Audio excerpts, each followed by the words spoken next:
What's up, guys, and welcome back. And as I stated in the post, we're having some trouble with Stalker, and so we're just going to be checking out some reviews right now. And for this one, we're checking out Citizen Con for Star Citizen. As you can see in the bottom left, the video is 9 hours. So for just the sake of not watching the entire 9 hours in one sitting, we're going to split it up into 3 videos, each being 3 hours long. So we're going to be sitting here for a while watching through this. So just relax, get something to eat, get something to drink, and just enjoy the show. And we'll get right into it.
CitizenCon 2954.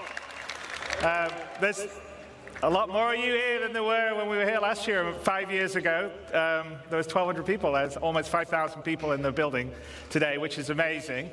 I'm so grateful. I know a whole bunch of you around that have come from around the world to visit the lovely, sunny Manchester. But inside here, there's going to be a lot of very cool stuff, although in this up-and-coming presentation, you may see a few things inspired by the Manchester weather. Anyway, so like the first title of our first presentation, Brave New Worlds, we're on the cusp of a new era for Star Citizen because server meshing is finally a reality. People are making their first jumps to Pyro in Evocati testing right now, which is pretty awesome. We're going to have it out at the end of this year. So I think it was going to be a great new phase for Star Citizen. And over these next 2 days, we'll talk about the new tech and tools in Star Engine that will help us craft those worlds that you're going to be flying around to. And you'll hear about our plans beyond 4.0 and how we get towards Star Citizen 1.0, which is out of alpha and for everybody to play. And a little later this evening, I've got a special surprise for you, so you definitely want to stick around for the 5:30 show. Anyway, the team has worked really hard on the lead up to CitizenCon and this year to work on, first of all, what you've been playing in live, what you're going to be playing, what you're going to see here. So I'd like to thank them all for working extra hard and putting all their love and care, just like you guys love and care what we're building, into what we're doing. So thank them and you guys. And without me waffling on, I'd like to bring CIG's CTO, Benoit Bézageur. Did I say it right, Benoit? Yeah, okay, good. I'm always bad with French surnames. To the stage to start our journey into the future. So let's have a great show.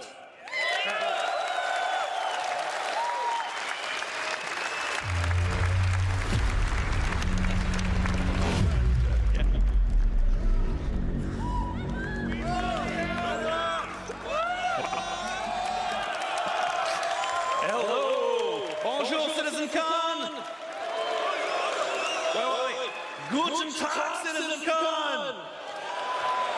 Hola, CitizenCon! Ni hao, CitizenCon! And hello, Manchester. I'm not going to need this anymore. Cool.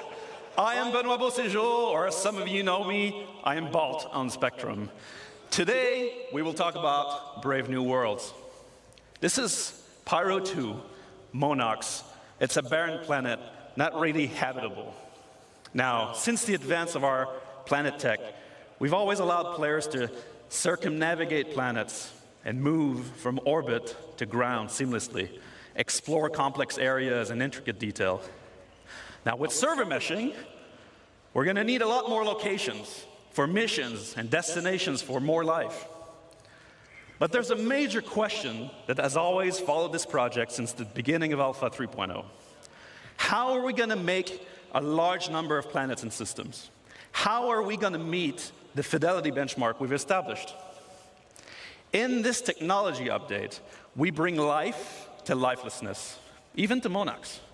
We take the physical representation of the terrain, the geology, the atmosphere, the climate, and the environment to create accurate biomes that spring naturally from the collision of all these environments. Coherent, denser biomes that follow the laws of nature that we encode into data. Data that we then leverage to place flora and fauna, yes, but also settlements, buildings, alien and human life in a planetary context. This creates worlds that are scientifically plausible, richer in gameplay opportunities. We want you to find adventure just by going around the planets without a quantum point. We want you to find actions along your path. For this, we are changing how we made the game. We are scaling how we made the game in all areas. This is not just a Planet Tech update. This is a collection of systems that we call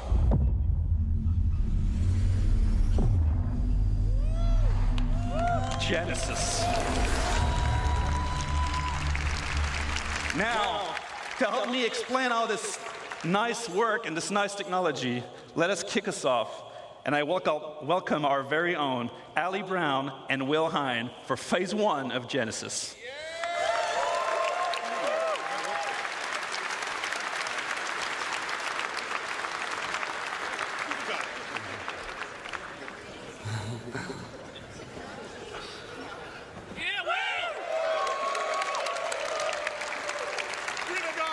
Hello, Star Citizen. Yes, hello, CitizenCon. Yeah. So let's start with some introductions. This guy over here is Will Hine, aka Water Guy or River Guy. And this lovely gentleman is Ali Brown, pusher of pixels extraordinaire. And we're here to tell you about phase 1 of Genesis, which we're entitling The Laws of Nature. And this revolves around the fundamental approach we use to build our planet and is the literal foundation for everything else we're going to talk about in this talk today. Now, it centers on data-driven, physically based rules that we aim to realistically emulate nature and its incredible diversity. Before we dive in a bit deeper, let's just recap on some of the things we already have on our planets. So here you can see our lovely atmosphere and our cloud rendering, which can provide some spectacular views. We have our on-the-fly terrain generation, which is no loading screens in our game, which we're very proud of. And then we have our scattering system that can populate these planets with many different diverse biomes. And we've been setting quality benchmarks for each of these biomes as we come across them one by one. But what we have isn't perfect. This scene on Microtech, it looks great, but it's not getting the same density that you'd expect from a real pine forest. That's one of the things we want to solve. The other, if I take you to the other side of Microtech, you'd be excused if you thought we'd just turned around and looked at a different part of the forest. Why is that? Well, this is because currently our artists create slices of biomes in great number, and then they distribute them across the planet using humidity and temperature properties. Each slice looks great in isolation, as you've seen, as you've explored. But this is not the solution to give us varied and natural biomes across an entire planet. Additionally, just using humidity and temperature limits us to only 2 degrees of variation. And that's not enough for the sorts of planets and worlds that we want to create and for you to explore. So how are we going to scale up our planet generation? Well, as I said before, we're going to start with physically based rules that drive everything. We want nothing to feel random on these planets. And we want no limitations on the number of biomes. We want infinite biomes that are continuously changing across the planets. And we want extreme density, and we want to maintain or exceed all of the quality levels we've set with our existing biomes. And most importantly, we want it to be scalable so that we can really scale up to the level of content that the designers are expecting. And from your perspective, we want you to be able to truly explore and find unique playing opportunities everywhere on our planets. So to start this, we're going to need more data. So If we see here some of our existing data sets on our planets, we have temperature, which we define locally and globally, and humidity, and that's it for now. With Genesis, we add many other data sets, such as the geology type, the soil type, and then we also go for things like the soil depth and the quality and the nutrients, and many other properties all drive this complex data set that we use to build rule sets on that each individual asset can describe how it should work with them. Yeah, so just pausing it and taking that in, it's kind of seeming like they're wanting to make the planet kind of almost as realistic as an actual planet, which even in this title right here on this next slide that they're going to, is that they want to build a planet. And I mean, just from even just this picture and the previous pictures that they were showing off of certain planets and certain biomes, honestly, even when it's just in these slices, as they were saying, they look very nice. But I guess just in a realistic term, when you're looking at pine forests, obviously you're not gonna see them having like I guess like sparse areas to them. Like over here, you can see there's a very like sparse what do you want to call it? It's basically just like there's like a density here that you can see, but obviously then there's like a gap here with just like a single tree, and then past this wall of trees there's even more I guess unpopulated land where there's not much of the pine forest anymore.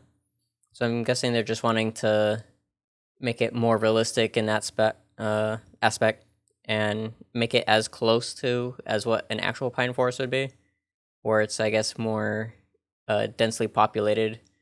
And also, just besides the trees and the foliage, they're probably wanting to also make certain parts of the planet also more realistic, whether it comes to weather itself, and as they were saying, like the soil depth, and kind of just things like that, which they'll probably at maybe some point also mention about the the fauna, and want to populate the planet with more creatures doing certain activities within the planet's surface, or even if there's like a cave system somewhere on the planet, maybe there's some creatures that live within the caves and they'll populate the caves with some type of I guess like ambience and some type of creature living within the depths of the planet that the players would be able to interact with. So all of that would be pretty neat to see when they're making the planet as realistic as they're trying to make it. So let's continue on. We're going to put something together and show you some demos today using some of the assets that you've already know and love in the PU. Although you might see some new stuff later, we'll save that. What you're going to see is a vertical slice of development. It's very early stages, very work in progress. You might see some bugs, but that means it's only going to get better, so be excited. The number one challenge with planets in our game is scale. In no other context do you need a planet to look great from first-person perspective when you're stood among the trees. You need it to look great when you're in a spaceship at a quantum marker miles away, and everywhere in between. There are no loading screens, you see everything. We cannot afford for it to look bad in any of those scenarios. So, let's start from a ground perspective. Demo number one, let's have a look.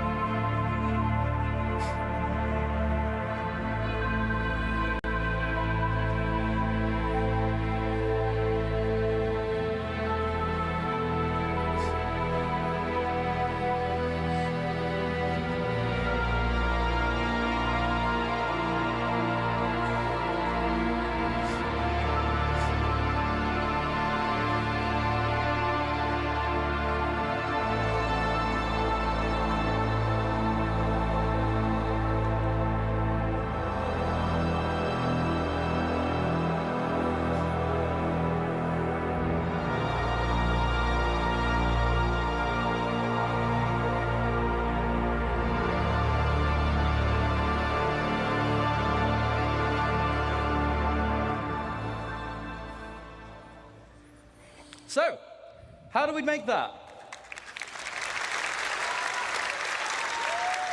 Thank you, thank you. So, let's talk about first what's underneath it all. The ground! So, in our previous terrain shader, we just switched between different ground textures depending on climate and didn't really consider the unique properties of each type. Now, the terrain shader is based around 4 layers. We always first consider bedrock at the bottom of it all. Then, where appropriate, we add layers of soil of different types. We then add debris where appropriate, whether it be pine needles, dead leaves, etc. And then when it gets cold, we add snow. Each of these layers has unique shading properties and unique transitions between them. Because we do this all in one shader, we're able to achieve that as well as being performant. We can also use things like water saturation to darken and tint the soil and other properties to make it look more realistic. But that's not what filled most of the screen in that demo. That's the vegetation. Like what Ali said, we want to emulate the laws of nature. So in Genesis, we have rule sets for every asset that tells it how to respond to our rich data, whether it be soil type, water availability, temperature, geology, or whatever. We assess the viability and the vitality of each asset and compare them to decide what is likely to spawn in a natural environment. This automatically creates the cohesive environments that you saw in that clip. Not handcrafted anymore. No one has told those ferns and those pines to be like that. They each want to be like that. And that's what we're doing, multiple assets coming together to create a unique microbiome. What about trees then? Same thing. They have a larger requirement for space. They have a larger requirement for nutrients. That's how you see the distribution, and it's how it all works. Let's meet the flora that came together to make that forest, and have a look at some of their properties. Now, just to note, they are all going to look quite similar because we've already seen them in the same place, so they must be similar. So, building blocks, like grass and common grass, medium amounts of sunlight. We had ferns, see as a much lower requirement for sunlight. We had salix bushes forming our undergrowth. And we had pines, of course, and multiple variations of pines. Diversity is driven by competition. Everything has ideal conditions, which affects its competitiveness. We also have additional control over this in the form of dominance, which allows us to make one asset more competitive and more dominant than another, which is just what we see in nature. Everything is constantly fighting for resources and, of course, light. Because we spawn these assets in a hierarchy, it's easy to propagate shade data down over the distribution of the assets so that we can control ones that prefer or reject shade. Often, like these ferns, they can spawn in light, but they are outcompeted in those scenarios most of the time. So you will see a rogue fern, or a place where there's no seeds for a specific asset, you might start to get this coming in. Let's take a look from a larger perspective again.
So to take you through some of the things we saw in that clip, let's talk about rocks first. So anyone that's done a lot of ground driving and ground vehicles might have seen that our rocks sometimes feel a little bit randomly scattered, and it can be quite an obstacle sometimes.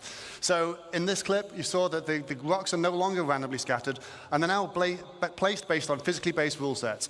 And this logical grouping is achieved via erosion simulations, which we run offline to build localized data maps. And they describe the size of the aggregate and rocks and the density and where they should naturally form. And that means we get things like these natural clusters of boulders at the forest edge underneath the cliffside. And on that note, you might have noticed that the cliffs have been dramatically improved in how they shade. We also see things like the natural clumping of vegetation caused by seed dispersal. This is controlled per species, so we can get better emulation of their unique growth patterns and create a much more realistic environment. And we also calculate the slope aspect, which is the exposure to vegetation to solar radiation and other environmental factors. And this allows us different species to flourish in different conditions, as we can see on different sides of this valley. Then over larger scale, we calculate the age and vitality of each tree individually to drive exactly how high they should be, but also the color of their leaves. Okay, kind of just to stop it right there again. So it kind of puts it where I guess the environments themselves kind of have like a procedural, I guess, life system, you could say, where, as they were saying, like certain trees are more sparsed out than others because of just how the seed dispersal is in their generation, basically, when they're populating the planet and stuff like that, as well as just how they were explaining the rocks having different types of erosion displacement and the rocks being where they are just because of how everything is progressing within the planet.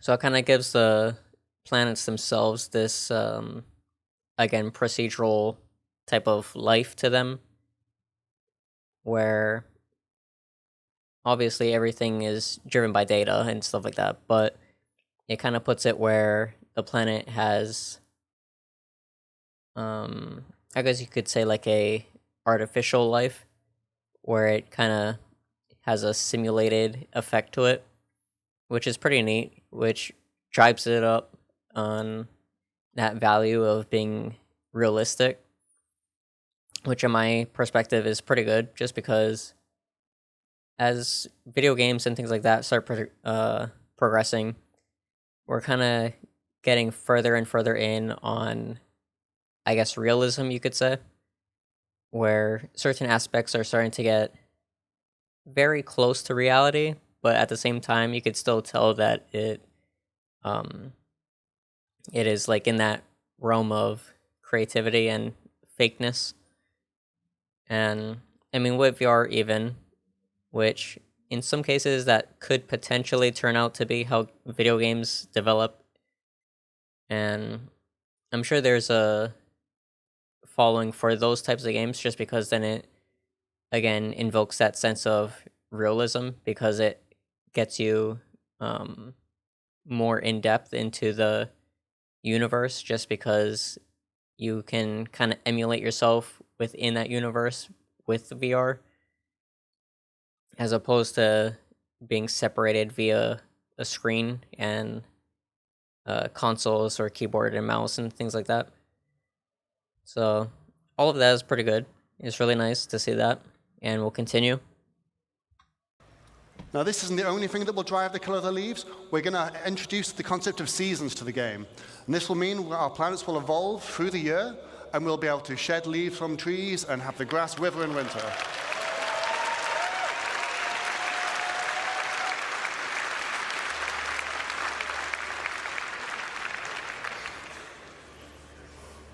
So as you're starting to see, all these rules, all this data, it's all coming together to create what we call truly emergent biomes.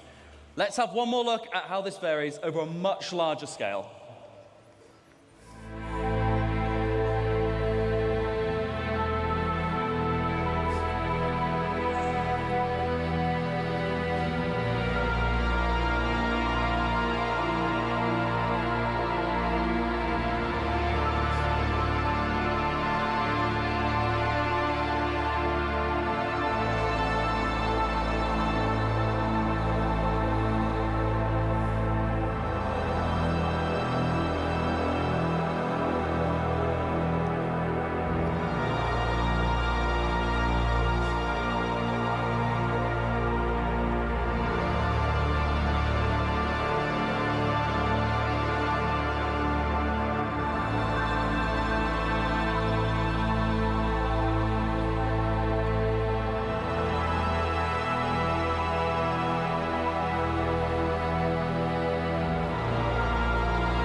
Just like in real life, oh, thank you. Just like in real life, our areas should vary, even by traveling a few kilometers. If you get in a helicopter and fly over the Alps, it all looks a bit snowy, but when you look closer, it's constantly changing. And we're now able to accurately represent that with our changing data. Another very important factor to mention is the distant look. In this screenshot, you don't see a single tree, and yet the terrain is still green.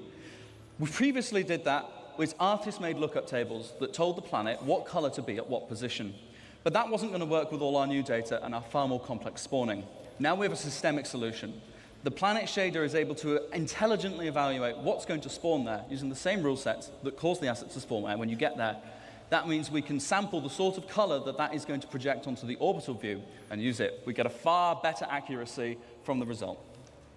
Together, by creating rules and authoring data that works, we create a continuously varying planet that sets the scene for the incredible exploration gameplay I know you guys are going to have. But how have we done this without compromising on performance? So yeah, with all this new data sets and these physically based spawning rules, you're probably wondering, how is this going to handle in your CPU? We don't want to melt anyone's CPU, so we've redesigned all of this tech to work much more efficiently than before, and now it can run on many cores. This allows it to be run perfectly well on both the CPU and the GPU. So we've redesigned our framework so that we can run it at both and swap between them freely. Now, the benefit of this is we can do things like, first off, move the terrain system to the GPU, and we've now done that to get some incredible performance improvements, but we then also cache the results in something we call a virtual terrain texture. I'll give you a quick demo of this now. This is now vastly faster than the previous system, but it also allows us to generate the terrain in much higher resolution, which means all the popping you can see on the mountains as we're approaching, all of that should be completely eliminated on the right-hand side of the screen.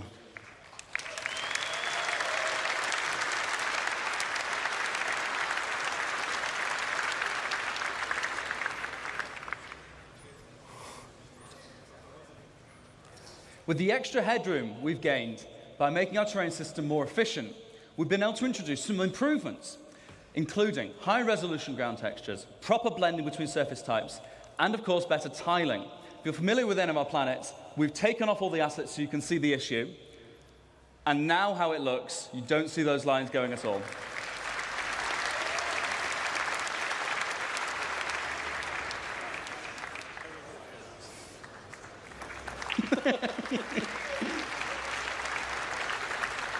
And one more.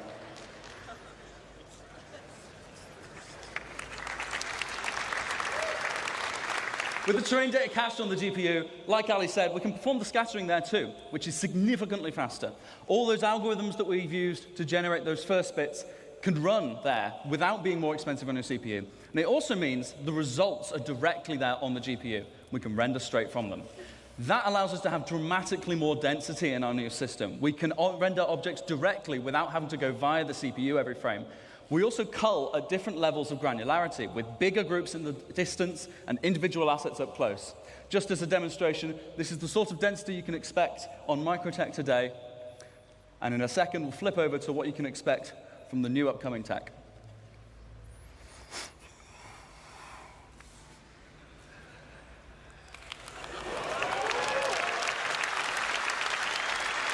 In a second, we're going to turn on the culling groups debug so you can see. These are the groups that we create of those trees and of the terrain. And as we get closer, we shrink them so we're more intelligently rendering what we need without having to assess each tree individually, all the way down to the ground.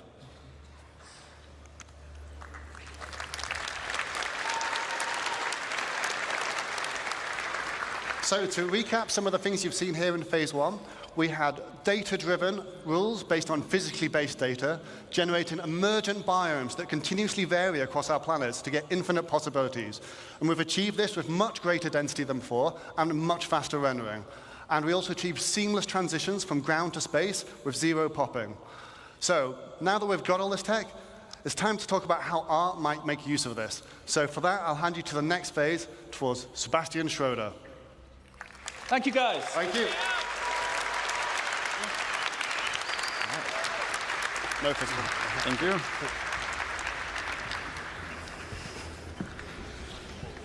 Wow. Thank God there's only 20 of you, otherwise I'd be nervous. Right, thanks for having me. I'm here on behalf of the Planet Content team, and we're very excited to finally show you some of the things we've been working on. As you've just seen from Will and Ali, the system keeps growing in both complexity and capability, so our libraries have to grow alongside it. Wait, should I click?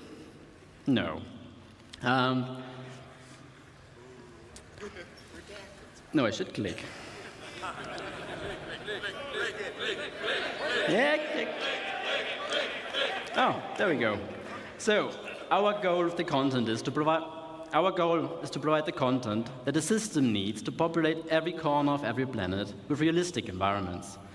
And this content is what this phase of Genesis is all about, emergent biomes.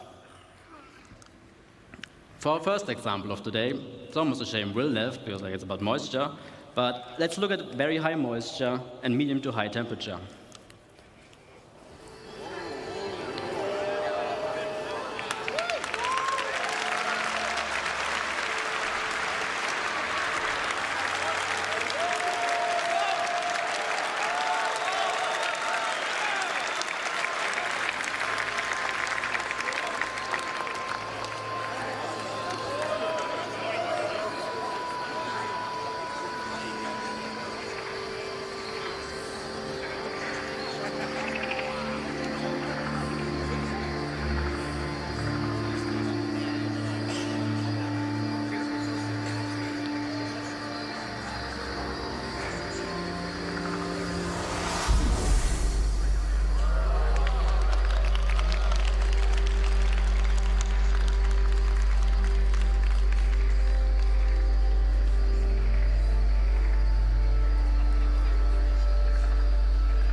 Thanks, that did look really good.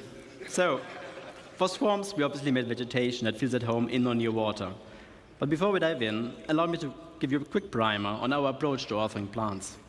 Most species can survive in a fairly wide range of climate conditions, but will only thrive if the conditions are ideal.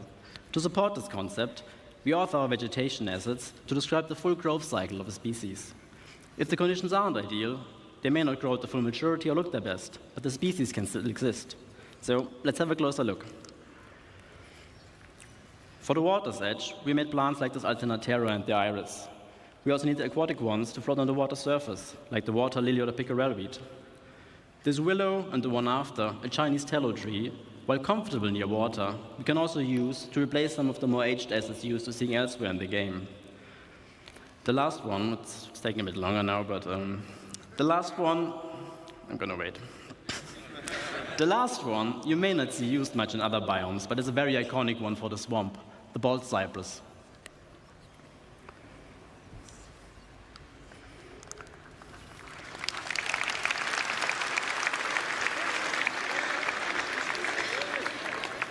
So another feature we need to make a swamp experience a proper one is water interaction. Over the last year or two, a lot of work has gone into improving the way our water reacts and renders. So naturally, we wanted to make a biome that highlights those advances.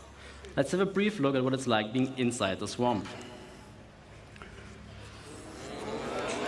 As you walk or swim through the water, you may come across obstacles like logs or debris floating on the surface. They will react to the player character and can be pushed out of the way.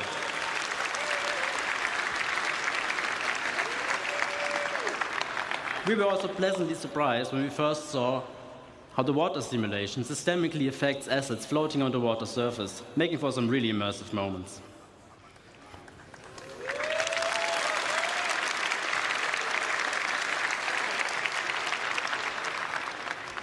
Now, before I get to our second use case of the day, a quick disclaimer. Obviously, all the things you're seeing here today we're still actively working on, but this one in particular, it's a bit early in the process. So let's have a look at extreme object density next. With the data saying we should have high rainfall and sunlight year-round, it's the perfect condition for our next biome to appear.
considering everything you've just seen is still very much work in progress, the gameplay capture team really did a great job showing our work in the best possible light. With jungles, we wanted to explore the concept of vertical stratification, as they are the prime example for that. What it means is that you have horizontal layers of microbiomes defined by the species that thrives with the amount of sunlight and rain that still reaches there. The floor, herb, and brush layer we could almost do before, obviously missing the density. But now we also have the option to add variation to the tree layer by dynamically spawning epiphytes like lianas, orchids, or bromeliads, attached to trunks and canopies of other assets.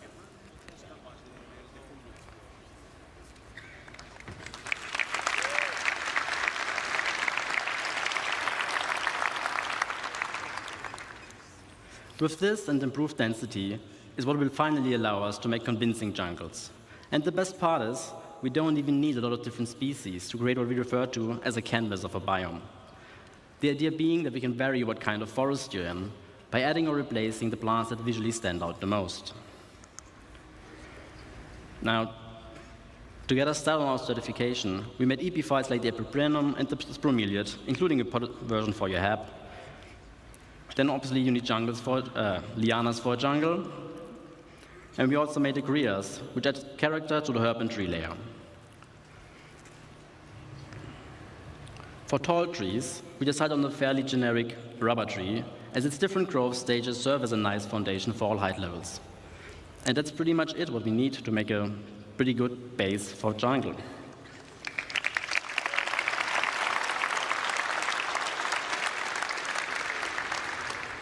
Now, for our third and last use case, let's pretend the data indicates regular rainfall and moderate temperatures.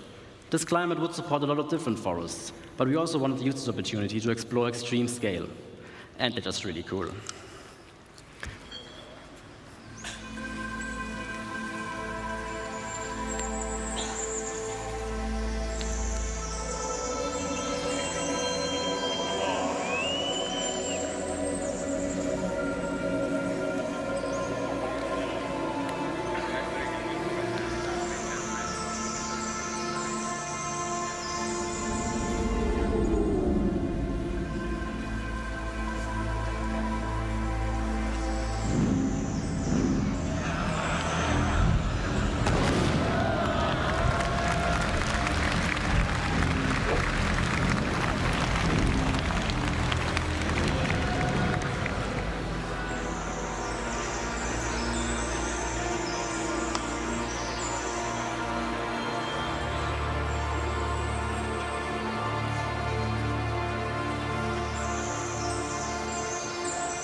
Now, for this one, we first looked at the different redwood biomes on Earth and tried to analyze what the most defining species of them are. With this understanding, we then decided on the following plants to allow for a fairly universal redwood forest that will easily support variation across continents and planets. A fairly common family of species for the ground levels of all redwoods are ferns, in our case, the sword fern. We also made a huckleberry variant to provide some visual density for the shrub layer. To add some Jurassic vibes, we made tree ferns, as they can be found in New Zealand's redwood forests. The most important one, though, are obviously sequoias, and they ended up being one of our most complex sets yet. As it turns out, they can grow to be fairly ridiculous in size. It keeps going.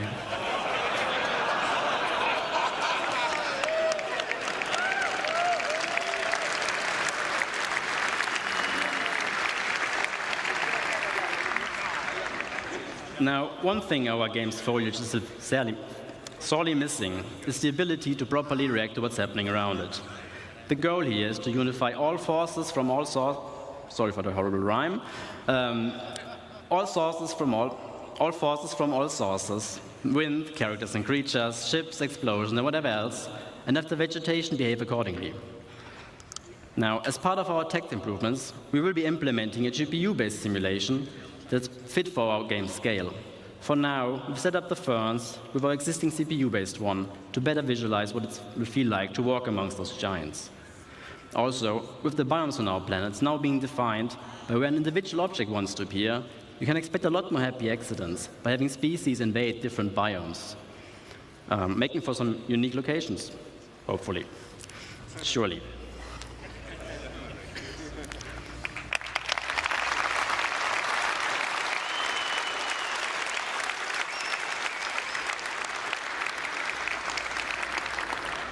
Now, before I get to disappear off stage, I just want to say a big thank you to everybody involved, especially my team in Frankfurt for doing such amazing work and being all around great people.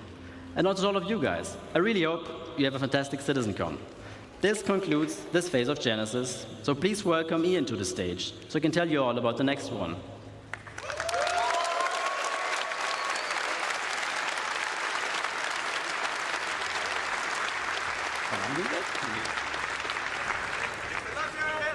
Thank you. All right, just to get a little takeaway from that.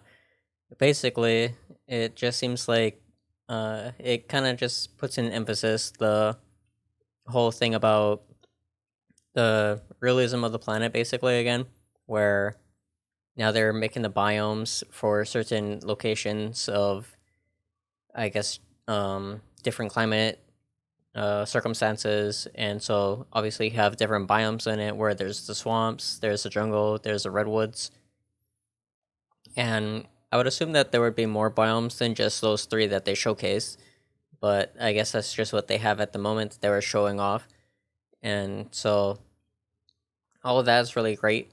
And then also just the interaction that they were showing for the water interaction, where the physics from the engine that comes from the ships interacting with the water surface, or even the water interacting with the player themselves, and even probably just creatures that live within the water. And also just the interaction that they were showing for via the foliage with the ferns and in the redwood, which honestly, that makes it probably even more, I wouldn't say scary, but very heart pumping, especially if there's some type of predator lurking within the ferns. Obviously, if it's very densely populated, you're probably going to have a hard time seeing what's going to be starting to pounce on you. But that kind of just adds to the whole atmosphere and the adventure that you could have on the planet, right? So let's continue on. Hello, CitizenCon. All right. Those new planets and biomes were pretty, right? But it's time for Phase 3 Civilization to give you some stuff to do. So, let's talk about location density. We've emulated nature as well as we can to make sure our planets are physically based and realistic, and our biomes are emergent. But it's time to start populating the verse, because where there's people, there are their lives and the structures they build. So it makes sense that whenever you go and explore these planets, that you find their lives. And what's even more important is that when we make these structures, that they use and they follow the same rules as our biomes, such as the jungles and the swamps. But before we continue, let's first take stock as to where we are now. At the moment in the verse, we have these custom, beautifully made locations, such as Ghost Hollow, we've got our distribution centers, or even just some outposts. And these have all been handcrafted by our designers and artists to hit that benchmark. And they've been working directly on the planet. However, going forward, this doesn't really scale with how we want to go forward with the game. Server meshing is about to arrive, and we're going to have a way higher player count. So those 73 bunkers across Stanton just won't cut it. But in general, it's also pretty barren. There's not much for you to explore and find stuff out there. So there's no exploration gameplay. You haven't really put your character to use for the way that you should. So this means we need to go bigger, which means we need to change our workflow. And with any workflow means we need to first establish a new benchmark. So, with our new benchmark, we are ensuring quality and improve on our previous work and make it even better. And any location that you'll find needs to have its own unique personality, and no repetition. We don't want you to find the same location twice. This also means that this is your exploration and your findings. So when you go out there and explore with your KIPAk or with your Corsair, is that whatever you find, you can share with your orgs or with your friends. As for that density, if you fly down to the planet, we want you to find something, let's say, every 100 clicks. But also improve the mission experience. So when you stay more on the planet, you're more immersed, and you go from location to location. Just keep going. So going forward, we are modularizing all our existing locations and assets. And we're basically making a library of buildings and layouts that we'll be using to no longer work directly on the planet. The neat thing, all these modules and assets can be iterated upon and tested right in the editor for all the designers and artists to ensure fun gameplay and interactive sandbox activity, and also make sure all the mission stuff is there. Basically, we're building a toolkit. So let's look at some of the things that we need to keep in mind as we are making that toolkit. First and foremost, we've got our art style and branding. We've got things like Frontier for our settlements. We've got high-tech for the emergency shelters, but also utilitarian, like our bunkers and distribution centers. The richer the data, the richer these locations will be. Secondly, they all have a function. We've got mining for our mining outposts, farming for the farmsteads, or just places where people live. The function of the place will define the way the place looks as well, and its form. And last but not least, the people as well, the faction and their loadouts. We've got lawful people, like the new Citizens for Prosperity in Pyro, unlawful, such as Xenofred, and sometimes not even no one. And the place needs to look a bit, derelict. In different places, you'll find different people. So, now that we've made our toolkit, and we've defined all this new stuff, let's start building thousands of locations. Yes, I said thousands. So, to avoid the same issue of working on directly in the planet, I'd like to introduce to you Starchitect.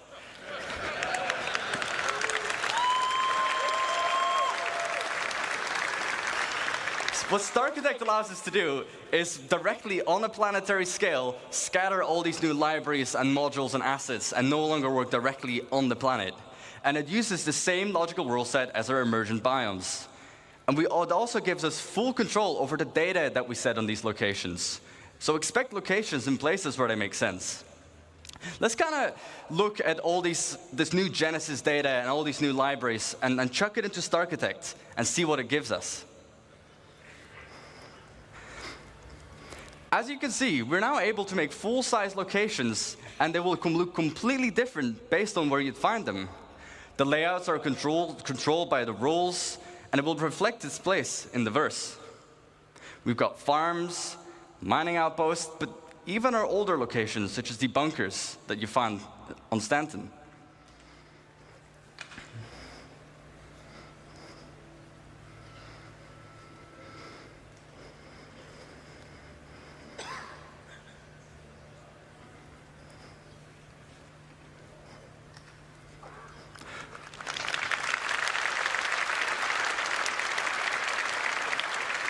So, let's look at an example and kind of use the tool to really, make a location.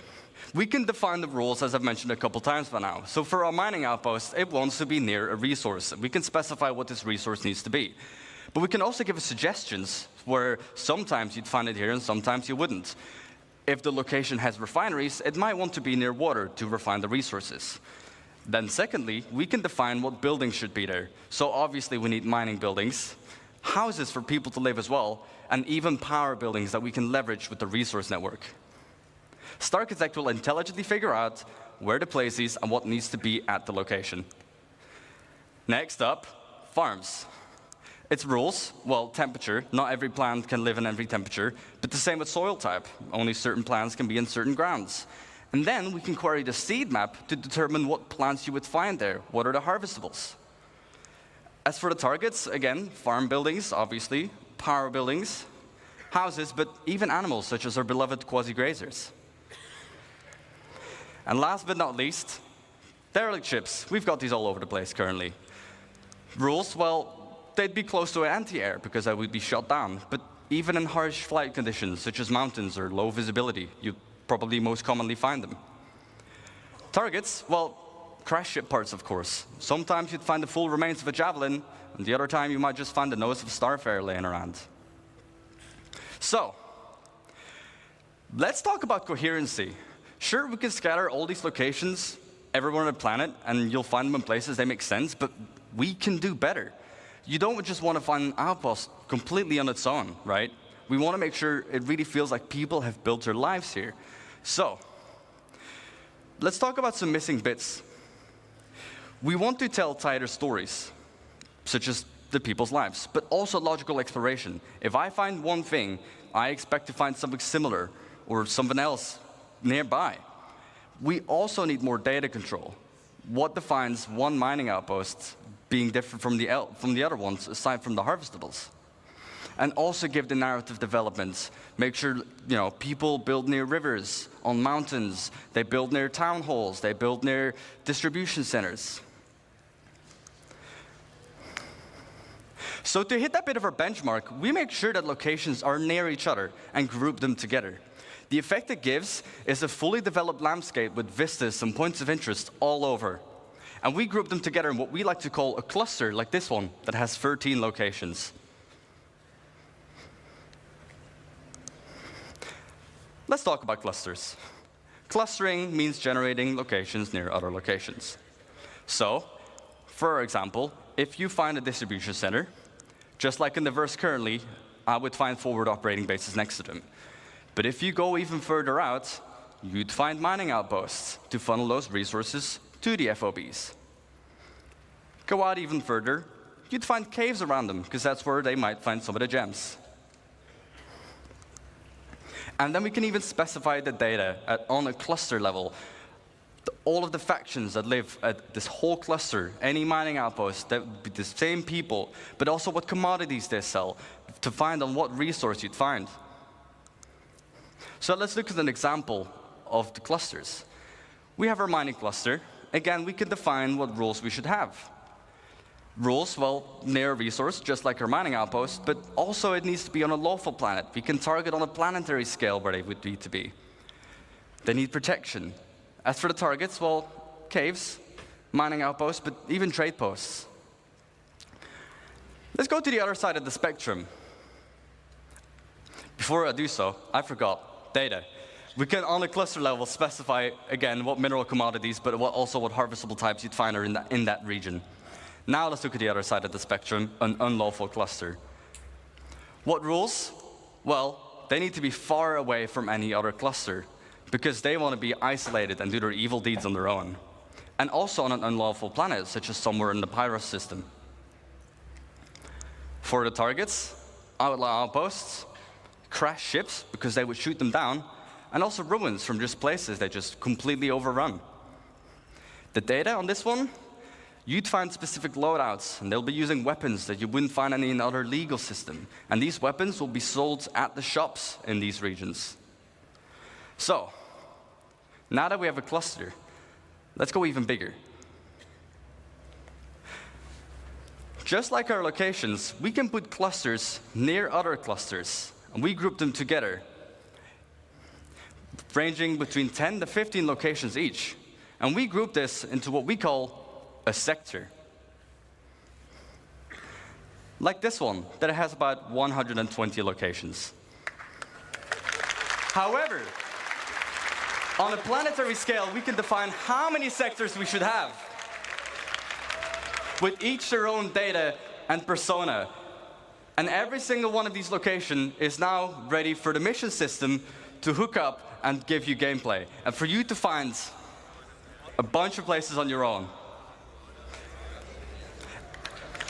And just on this side of the planet, can you guess the number? We've got about 3,042 locations.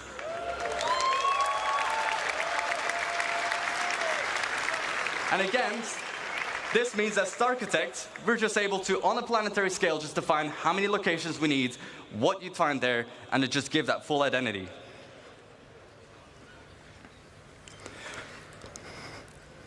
Thank you for listening. And I won't just see you in the verse, but I'll see you in a denser verse.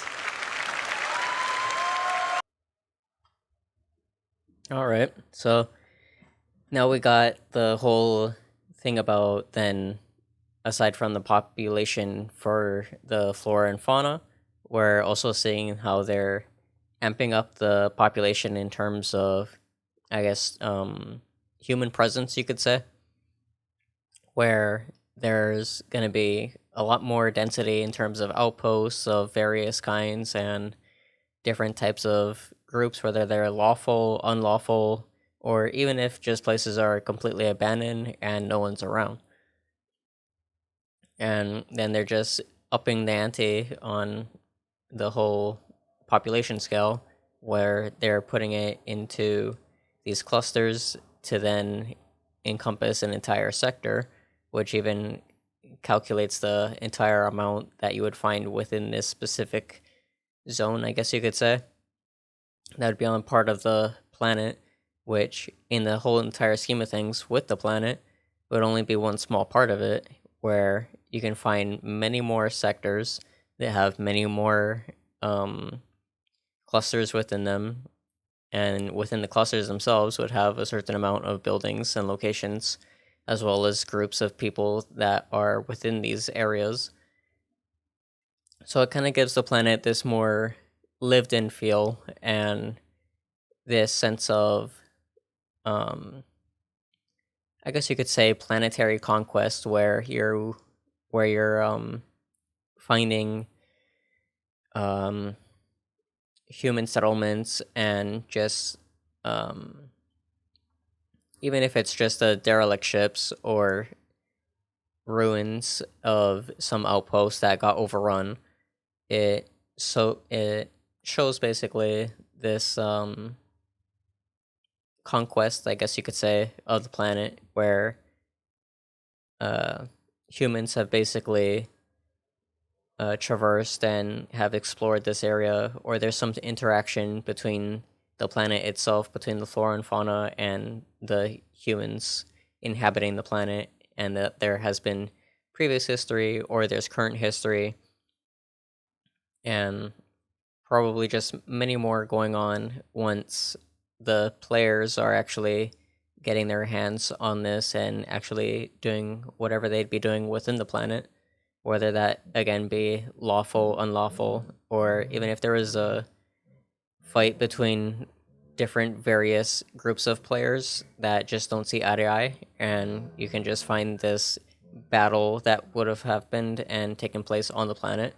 So it kind of again just gives this more lived in feel that the planet is in a way having some type of development from human hands, or from the perspective of the humans, of the NPCs, or even the players themselves. So all of that is very neat and would be great to see. And we'll continue on. We just made it to 1 hour and 51 minutes, so we've got a little bit more to go, and we'll just continue.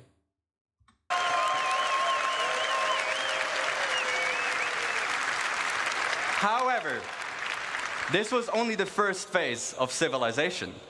Let me introduce you to the stage the person who will introduce life at these locations, Francesco Raccucci.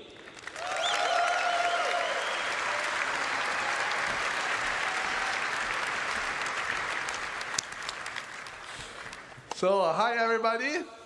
Benvenuti a CitizenCon. So, where are we today? So, my name is Francesco Raccucci, and I'm the director in CIG. Welcome to the next step of phase 3. We will look into how life adapts to the laws of nature and how all the NPCs can interact pretty much with these incredibly vast and dense worlds that we just saw. So up to this point, we have seen how we are building the worlds. We start from the physical data set, and this is to make sure that what you see is not just beautiful and realistic, but also physically accurate. So the distribution of the elements that we have seen, and the location and the POIs, are influenced by geology, mission, narrative, and the lore. Those locations cannot be lifeless. We want the planets to basically leverage the space that emerge with life. So from an AI perspective, I will categorize the elements of those worlds into 4 macro groups. Emergent environment, that is everything we have just seen being built out of the physical data set. Users-made locations. So this includes everything that our designers or you players will create in the world. So something that is mankind-made and not predefined in the environment. Interior of those locations. Now, this is very connected to the previous point. The difference is that they represent usually a confined space where there is much more tight interaction.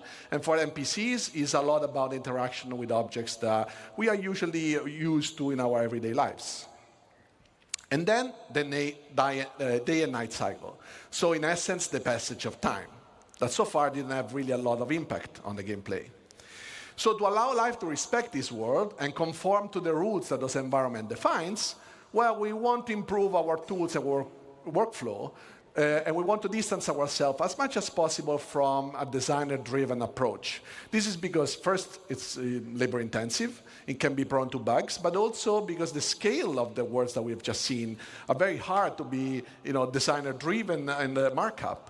So we want to improve this workflow, and we will see how manual markup is also not usually the best option, because with these worlds that are heavily impacted by users and changes and customization, it's very hard to know in advance where interesting things are. So today I want to show you a couple of examples of what the IT team has been focusing on to make these systems supported and scale correctly to support these vastly dense dynamic worlds. So we'll look at perception in light and dark environments and dynamic cover generation. So attacking an outpost now must have a level of depth that goes beyond what we had. So layouts of the environment can change, vehicles may or may not be present, and PC can be anywhere. And if it's a bright day, well, we will be more visible, but our enemies will also be more visible.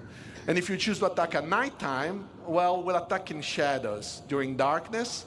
It's going to be a bit harder to see our enemies, but we will also be harder to be spotted. And it will give us more opportunities to be stealthy and sneaky. How do we do that? So as you see, there is also a lot of different light conditions in this outpost.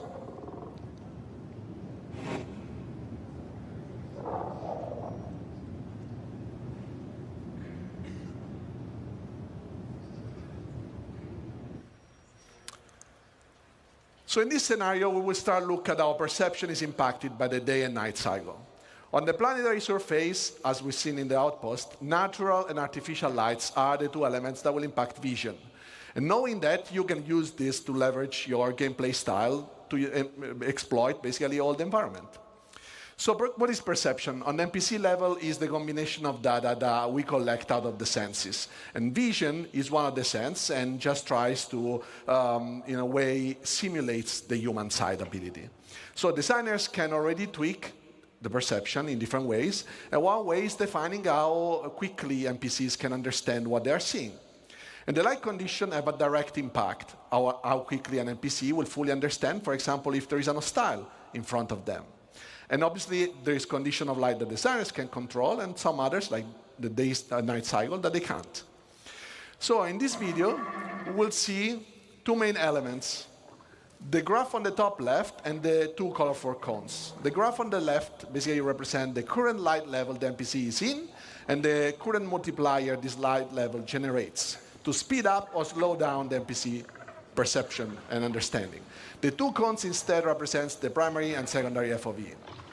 The red color means that if you stand in that location, it will result in NPC reacting the slowest to you, and the green color instead represents the quickest response. So during the night, NPC will have a hard time to understand and foresee and see things, but if they have flashlights on their helmets, they can turn it on, and this will impact their primary FOV, making still the peripheral vision a bit more uncertain. And as you see here, first of all, the NPC is patrolling with his domesticated friendly copion. This is because he wants to exploit the vision, the night vision capabilities of the animal, and it's kind of our tier 0 pets. So we will now look at the cover system. That is the next dynamic things that I want to show you. So when we introduced planetary navigation mesh the first time, our goal was really to create a systems that would support and process the environment in a very dynamic way. Our planets are just way too big to statically export them and process them, first of all. And then their regions only exist when somebody's there and the NPCs are there. So essentially, environment has its purpose only when life exists. Also, let's keep in mind that even if we could export dynamically and statically those planets, so processing dynamically all a static version of the planet, this would be, first of all, wasteful and on the memory side and time-consuming. And also because we have a lot of runtime modification of the terrain, this would require us to still reparse it at runtime, and pretty much that will be almost all the time. So to generate the cover data, we want to leverage the navigation mesh system. And what we do is, as you see here, the blue polygons are basically where NPCs can walk, and the green ones are what we call cover surfaces, that are our simple representation of the environment, what NPC uses to understand if they can hide behind something and if they can shoot from some positions. So up to now, we have an approach where designer would be a designer-driven approach. Designer can define in the locations where cover was interesting. They could mark it up, either the location itself or prefabs, and then with a special entity that would just sample dynamically the environment, but would still be designer-driven. This is obviously a good approach it's also a standard approach in gaming industry, but what about all those organic and inorganic elements that get scattered with a new system? Like if designers want to iterate on these ones, for example, and they want to change the physical data sets, those scattering tools will just change completely the layout. And what we want is that designers can do this change without being afraid of doing it, because the gameplay was, predefined and controlled, and now they can just make something beautiful but also fun. Besides that, yes, we did have a prefab approach where you can build stuff out of small building blocks. This is obviously a good approach because it's, in a way, you can build stuff out of smaller version, but this creates a lot of unnecessary data. Imagine a crate, and we can say that the crate can generate cover. Now we stack 100 crates, and what happens? That we have a lot of data to generate cover that we have to process, throw away. This would just waste CPU cycles for nothing. This is why, until now, you also couldn't find an NPC in a forest like this one and see them hiding behind a tree or a rock. So enabling the dynamic generation of covers on the planet allows us to exploit all the elements of the environment. Whenever navigation mesh generates, NPC can now have a chance to fight with you hiding behind the available elements. Boulders, rock, walls, and are all useful elements right now. However, we don't have to limit ourselves to static geometries, but also vehicles can be used for cover. And as you can see, this is dynamically generating while the vehicle moves. So be careful where you park your Ursa, because now it can become a source of danger for you as well. Last but not least, these systems can be just used on all the different type of navigation mesh we have, so not on the planet, but also, for example, the interiors and everything you guys construct. Because obviously, you guys will build your own locations, but you don't really mark up stuff, or you don't want to decide that, because that's going to come automatically out of the system. So I want to show you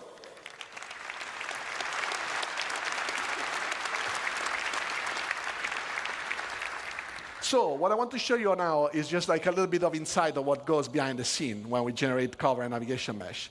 These are some of the steps that our system does. So we always start from the environment voxelization. What that means is we process the geometry, the physical representation of the geometries, that is a little bit simpler than usually the render mesh, and we construct it in a voxelized approach. This is also using different types of agent definition. Why so? Because obviously where a human can move is not the same as where a vehicle can move. So we can define different type of precisions and then speeding up the process where we have to, and be more precise where we cannot be to. And we can also create overrides based on different things. For example, if you crouch, you can enter into smaller locations than where you stand. This process is basically common between navigation mesh and cover. After that is generated, then we can evaluate the voxel in different ways. For example, defining where we can walk. So can we make the step with our foot over a specific voxel? Or is there something in front of that hole in the nav mesh so that we can actually cover behind? And then we can basically decide where to generate cover surfaces. And after the cover surfaces are generated, we can process where the cover locations are. Cover locations are a good spot for NPC to be behind the cover. So what we see here is that with the introduction of Maelstrom last year, obviously we knew this would revolutionize how you guys are playing. And we did have to find a solution to handle all the destruction you can create. So you would destroy so much stuff in this world that we had to find a solution, right? So this is why we approach the cover generation navigation mesh as it is, because there is just no way for us to predict anything that you're doing, and we want just Maelstrom to be another trigger for word evaluation. So as you see, this is all dynamically generating. And destroying anything just makes the word be reevaluated. So as you see here, we can have also lots of rules, so you can see that a bit here. But when things break, first they invalidate, and then when they rest, for example, we can decide when is a good moment to regenerate, so that we also don't waste too much CPU cycles. The color that you see is mostly cover quality. So you see the light green is high cover, the dark green is low cover, and then we have the red that we introduced some time ago that is basically not really good cover, but if there is nothing better, well, it's better to be behind something than being in open space. So let's just recap. What we want to do is finding a plan and having a good plan to approach life in this vast universe. What we want is the life to be able to systemically evaluate all the dynamic environments that is generated. We want to improve our workflow, not only to support designers and being faster, but also support all your guys' creations. So we want the life to adapt, and this is all for making the game fun for you, so that everything comes together.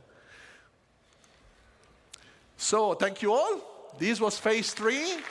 And now, let's welcome Ben Parry, that will introduce you guys to phase 4 of Genesis.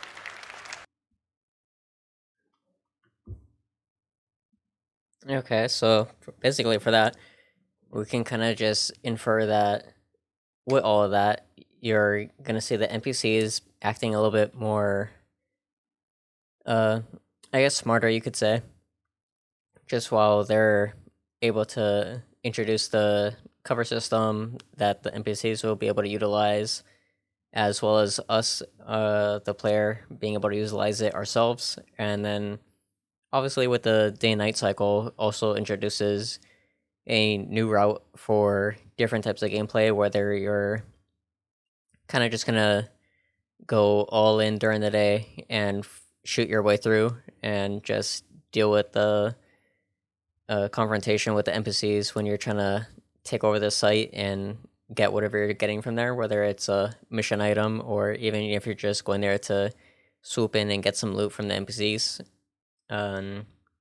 Obviously with nighttime, we also got to see that the visibility, even for the player as well as the NPC, can get a little bit more limited, and so it might be a little bit more difficult to kind of pick out your targets and things like that.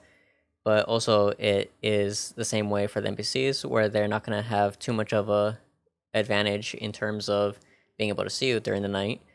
Obviously, the video was showing that he did have a Copian, which is basically kind of like a alien dog that the NPC was using as basically I guess you could say as a form of night vision, because the Copian would be able to see the player better than the human NPC. But obviously later in the video, you do also see that the human NPC does have a flashlight on his helmet that he turns on to then light up that corner area where the cages are, where there's other Copians lying in the cages, which then heightens his ability to see, just because it's lighting up the area, which the cone demonstrates that when he did turn on his flashlight on the helmet, you can see the cone turns green, which he has then high visibility to see whatever's in this little area that the light is being able to reach. But on the flip side, when you can see that there's the wall in the video, on the other side of the wall, it was still red. So just because the flashlight was on doesn't mean that he's going to be able to see past the wall, just because since the wall is there, the light isn't going to get the visibility over on that other side, just because it's not going to penetrate through the wall. That's not how the light source would work, right? And we also can see that going back to the cover system, they were also demonstrating that there is cover in terms of the vehicles. So that can also just be turned into either if it's your vehicle that you're bringing in or a vehicle that the NPCs have lying out on the outpost or wherever you are. That is also a source of cover, and probably likewise over time, probably not as fragile as the walls, but over time the vehicle itself will probably accumulate damage and at some point will fall apart or blow up, and then obviously the cover as demonstrated would just fall apart and wouldn't be as useful anymore. And so we'll continue.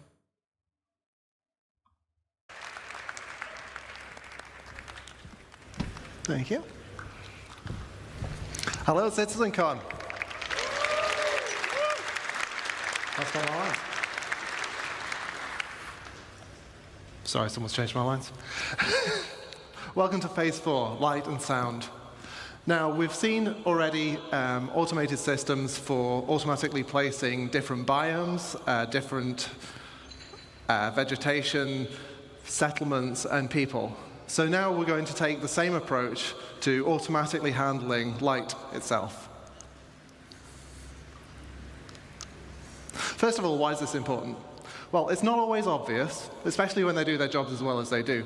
But there's an incredible amount of attention from the lighting artists that goes into all of the locations that we have in the game. Besides just marking up the reflection probe areas, they also manage the visuals really carefully, adding fill lights, approximating bounce lights off ground and up into ceilings and dark corners where there aren't any direct lights pointing, really. And the problem is, not only does this take a lot of time and really constrain the style that they're using, it's simply not possible. If you've got a planet full of forests and, what was it, 3,000 and something placed locations, you're going to be exploring places that no artist has ever visited. No, they've not looked at, and they're certainly not going to be able to have tweaked it for you. So we need something that works completely hands-off. And natural outdoor scenes are especially problematic for us. Indoors, you can put a lot of little lights around pointing from different directions, and you can probably justify it. Outdoors, you've got the sun, and you've got the sky. And if you're behind a tree, you've got the sky. And so you need that skylight to vary. Now,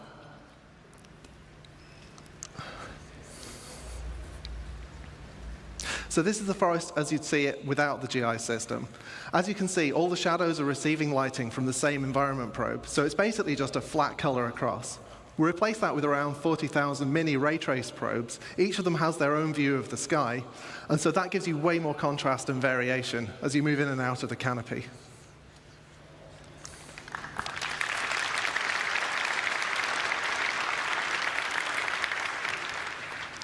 Now, there are a couple of other pieces of the puzzle that we've been working on over the last year. Now, the first is, well, all the stuff that you can't stick 40,000 mini probes onto. Anything that doesn't have an opaque surface, we can't really know where it is on the screen and track it from frame to frame. But if we don't do anything, it's going to stick out like a sore thumb. We've got fog, we've got particles, we've got the other little things, I don't know what they are. And so we need something to do with those. So to address this, we've added a kind of stable grid of medium-y kind of probes that are generated around the player as you move around. So that gives us approximately matching lighting that we can apply to all of those things. Now, this is a little bit difficult to illustrate in normal scenes, so for once I've been making my own levels. As you can see, Pico's in trouble again, but because the lighting team hasn't helped, you can't see anything in most of the scene. If you add the transparency GI system, suddenly the whole scene comes alive. And this is something that we could never have done until we added this tech.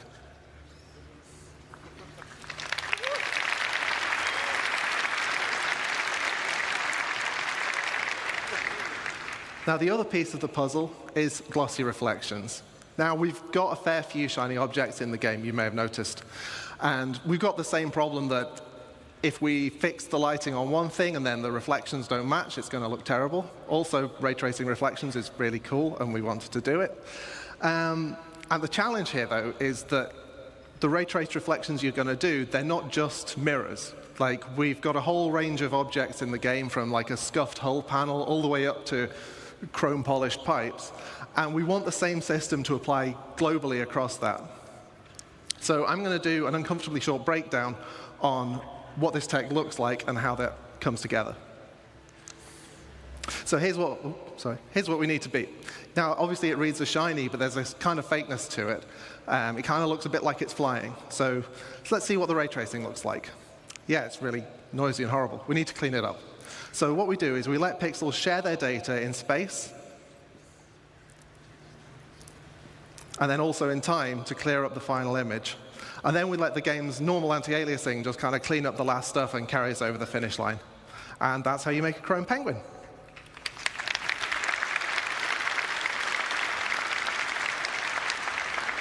Now, I'm going to derail for a moment away from the topic of Genesis, because this isn't actually just about automating the lighting for new environments. This is also about pushing quality in areas that have already had all of that work done by the lighting team.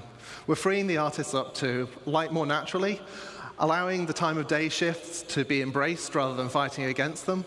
And as I'm about to show, players and NPCs are going to reap the same benefits as well.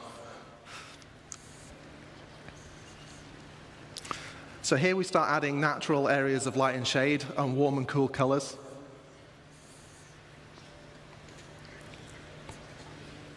These open areas benefit in the same way as the forest scene did, adding areas of shade and areas of open lighting.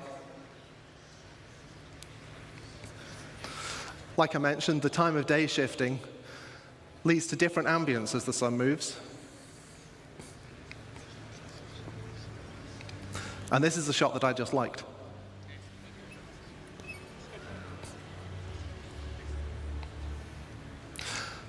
Finally, let's see how the new GI system can brighten up your character's day.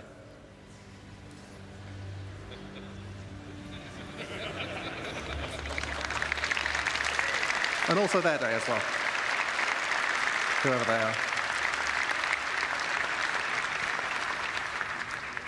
Well, I promised you light and sound, but I don't actually know anything about sound. So here's the man who does, Graham Phillipson.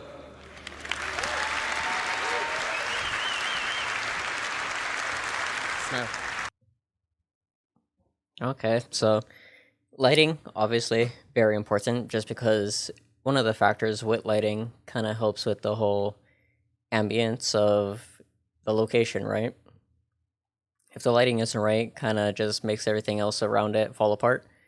But obviously, they're stepping it up with the lighting, and now it's more, I guess, true to life is what you would think. And now you're getting these basically hues within the lighting, which is very true to how lighting is supposed to act in real life, where you are having these different factors of color intermingling, where then you're getting these lighter hues, these warmer hues, the cooler ones, the darker ones. And so it kind of just culminates into the different kinds of light that you would find in certain parts of a building, like where they were showing in one of the scenes in kind of like that main I don't know what we would call it, kind of like the reception area, or kind of like a overall area to relax in. You kind of were seeing how the lighting that was coming in from the ceiling was happening, where at kind of like the corner when it was bending, you can see that it had a more warmer hue to it, but as it was getting more inward into the building, into the hallways, the color was shifting to a more cooler blue hue of lighting, just because then there's not any of that direct lighting contact that was coming from the light source. And I forget if I saw it or not, but the whole factor if there is certain colors within the room would also affect the type of light that would be in that location. Obviously, the location that they were showing had a lot of white, green, blue, and so you're kind of seeing a mixture of those colors within the lighting, causing those different changes within the hue from that warm orange red color to that cool light blue. And obviously then there's just the intense white white light. And so from that we'll carry on and check out what's in the progress during the sound. Good afternoon, CitizenCon. I've been at CIG nearly 10 years, and this is the first time I've done this. Very exciting for me. So, do you want to make some noise? So, sound isn't as fast as light, so it takes me a bit to catch up. Jared wrote that joke for me, so you can blame him. Says it right here, blame him. So now we have a huge amount of visual and interactable content. Locations, biomes, populations, planets, and systems. And now they're all beautifully lit too, thanks Ben. But how do we paint this world with sounds? It's a challenge. It's a challenge of scale. We need to support multiple star systems, and it's a challenge of quality. We want the highest quality possible. We also don't want implementation to hinder creativity, and we want a seamless experience. So we're asking a lot. But with Star Audio, we can rapidly implement audio for entity classes, brushes, or audio sweeteners, all of which can be reused and reflected immediately across the game, including all of those emergent locations we talked about earlier. So again, this is Genesis data driving what happens in-game. And we can do all this without breaking flow. So here's a fairly dry video. It gets more exciting later, I promise, showing you our rapid workflow. So over on the left, I had to think about that, we have the Wise editor. That's where all our sounds live. In the middle, we have Star Audio editor. And on your right, we have an entity that needs some insect sounds on it. So we can very quickly drag from Wise to Star Audio. We can mark up very quickly a bit of logic, and we can re-trigger this entity's spawn sound so that it immediately makes a sound. I assure you there is a group of insects. Thank you, you're too kind. If you like that one, you'll like the ones that come later. But there's a little something missing. So to add some realism, sounds respond to how they move, how you move in the world and how they move relative to you. So we need to change the frequency as their velocity relative to the listener changes. This is known as the Doppler effect. In simple terms, the pitch dropping as something whizzes by. Or, in even simpler terms, now, sound designers traditionally needed to implement their own Doppler sounds. But given how fast we can travel through these rich, dense locations, and the sheer number of them, we can't afford to be doing that any longer. So we've created a systemic Doppler solution. And I'm going to show you that now, the only way I know how, by putting a big Benny noodle machine on top of a mountain.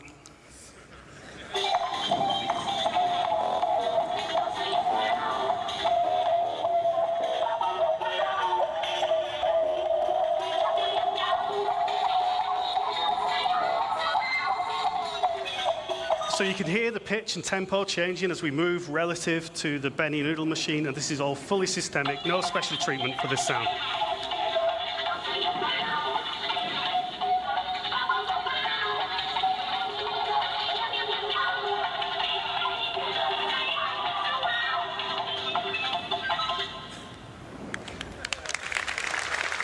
And I expect the noodle bar to be very busy after that commercial.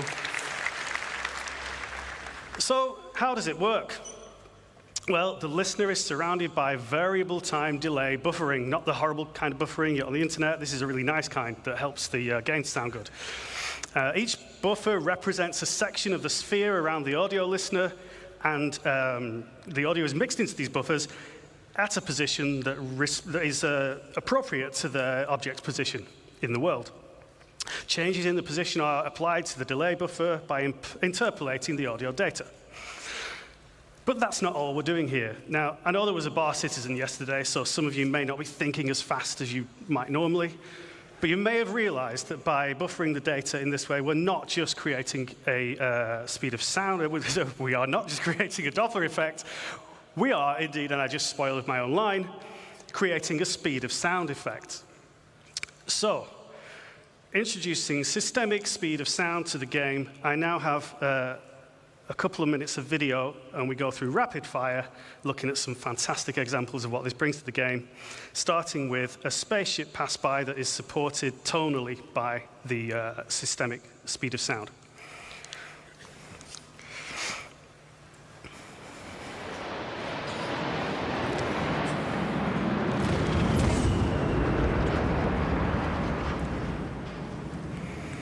Okay, sounds cool. What about weapon fire? So let's bring in a sniper and, unfortunately for the sensitive of heart, a Pico.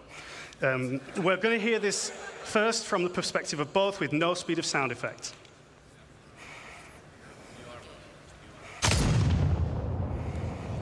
Okay, so that's, if you were at the Pico perspective there, that's how you'd hear it in game right now. Let's hear it with speed of sound enabled, and this time we're just going to listen from Pico's perspective. So Pico's down before he even hears the shot. But don't worry, he's not dead. Okay, let's finish him off.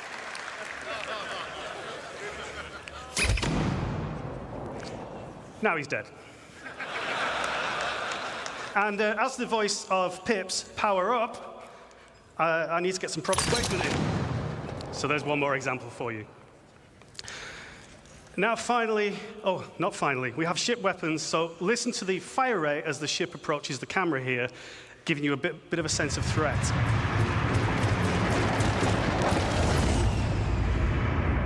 It's not too easy to tell what's going on there, but you get an increase in fire rate.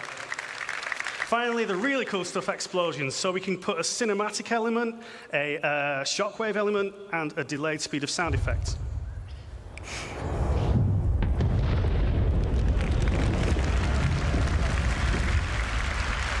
And that's way too cool to do just once, so we're going to do it twice more from further distance. So again, cinematic effect first when you see it. Shockwave. And the explosion itself. This is all completely driven by parameters in the game, so we can do this for real. Whenever you drop a Moab. One more.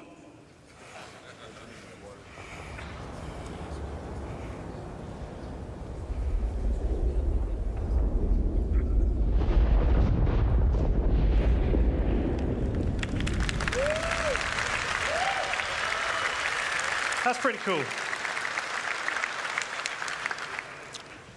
So the speed of sound simulation gives you a better sense of distance, it improves the sense of speed, and it supports those amazing cinematic moments. So, in summary, we're trying to make the game more immersive and respond to all this Genesis data and make it feel more real. And that's not all we can do. We can make sounds respond differently to changes in atmospheric pressure and resultant changes in temperature. So, for example, the sound will travel faster in extremely hot, high-pressure environments. We really look forward to getting this in-game for you and getting you enjoying it at home. Now, that's all from Phase 4 of the Genesis cycle, Light and Sound. So I'm going to hand you back to the amazing Ben and Ali to bring us home with the final phase.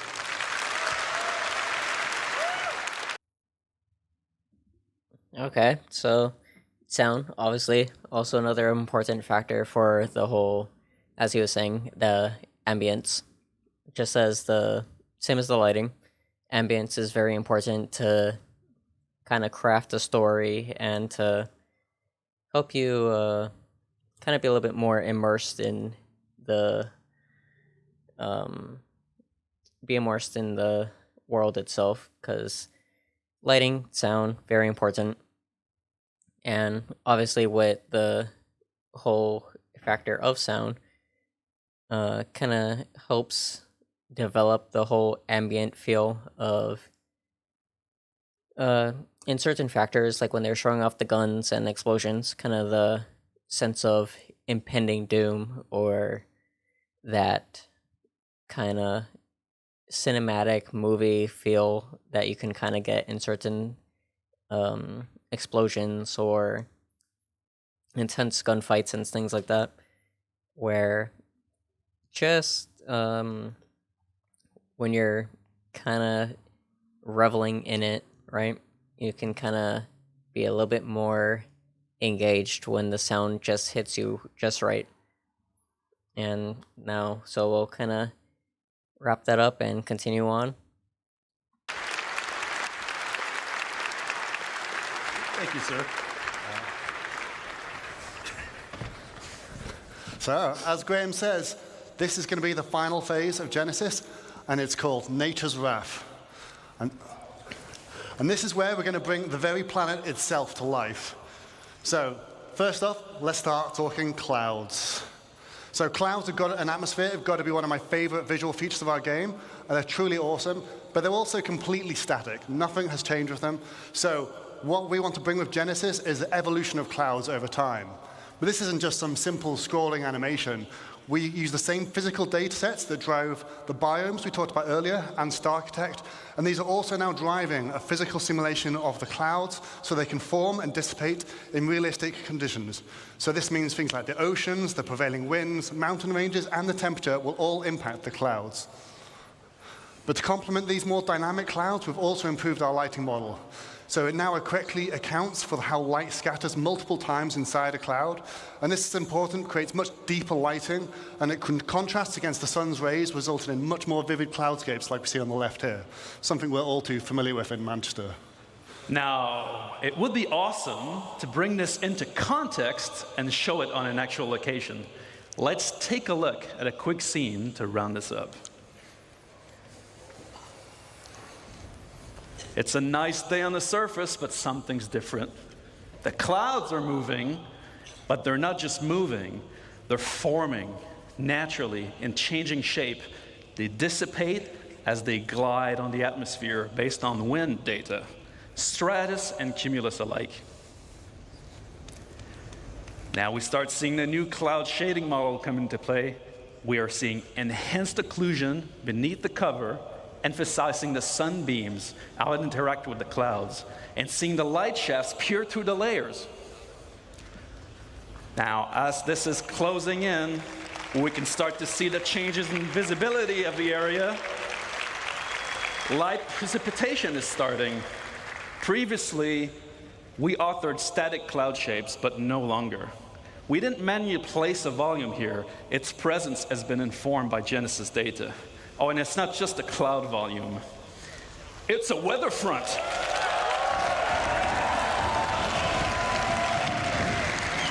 Now we're trying to see the wind picking up. Terrain and rocks are getting wet. Vegetation, grass, and the overall environment are responding to the weather. The system is changing the world around us. We can see puddles being formed dynamically in the dirt, properly responding to light, reflections, and rain droplets. It's getting really ominous and loud in here. I can feel the danger. I think we should let this play out in the game.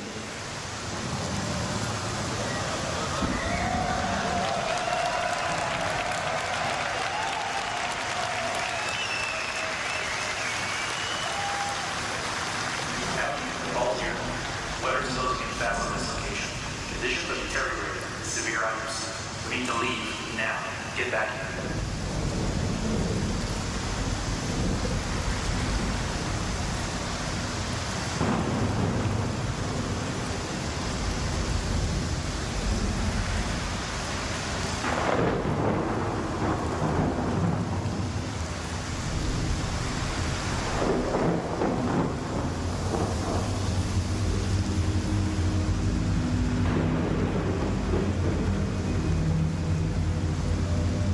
I'm getting out of this suit now.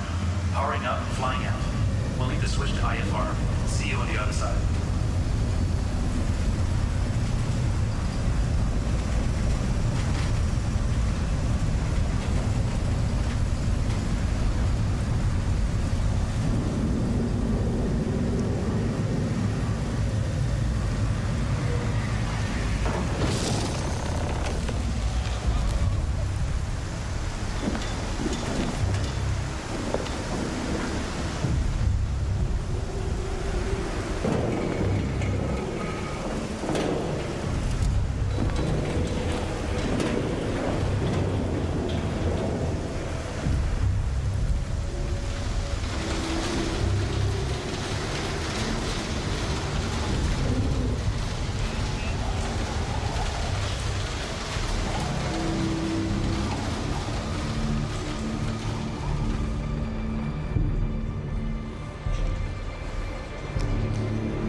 That's what we call the Falco maneuver, to get out of there. Ali, please break this down for us. What did we just see? Yeah, so that was a combination of lots of tech we just saw that all combined together to make a really great cohesive experience. So we started with the cloud simulation, which wasn't really a cloud simulation, it's a weather simulation. The rain will appear not at random, but it's based on physically plausible conditions, so you have real weather fronts evolving across your planet all the time. We have a host of visual effects, like the rain, and then you have the atmospheric scattering that you get under the columns of rain. We had the puddles and the splashes and all of this type of visual effects. We saw the wind developing over time, and that introduced turbulence to the flight model, making flight very challenging. And then, of course, we saw the lightning, which plays havoc with your instrumentation, but direct strikes will damage your ship, and of course, some storms will be dangerous enough to be fatal, as Ben's unlucky Aurora just found out. And these storms will sometimes be short-lived and localized, but others will be larger and potentially permanent on some planets. And this is going to restrict access via flight. I mean, players will be forced to resort to ground vehicles or even foot. And this is all going to be dynamic, meaning that you might find yourself trapped in some really unexpected situations. So we really can't wait to use all these mechanics to open up many new gameplay opportunities for All in the Verse soon.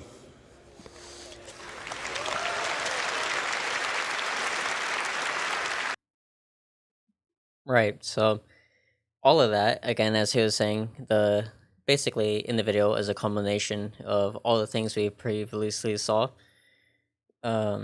Is honestly really great because the atmosphere of the heavy weather conditions to the point of it being so bad that the conditions with just staying in this particular area on the planet could have been fatal, and obviously it did turn out to be fatal for one of the pilots, and with his ship basically catching on fire after getting hit by lightning and possibly just plummeting to the planet surface at that point, where then we could also see on the systems on the character that we're seeing from that the ship that he was piloting also got struck by lightning, and it was damaging the ship as shown on the overlay that it was showing for the status of the ship that he was piloting at that moment. And even with not flying in those types of turbulent conditions, you could also see that potentially you could even just get struck by lightning on the planet's surface, as seen by the antenna being struck by lightning.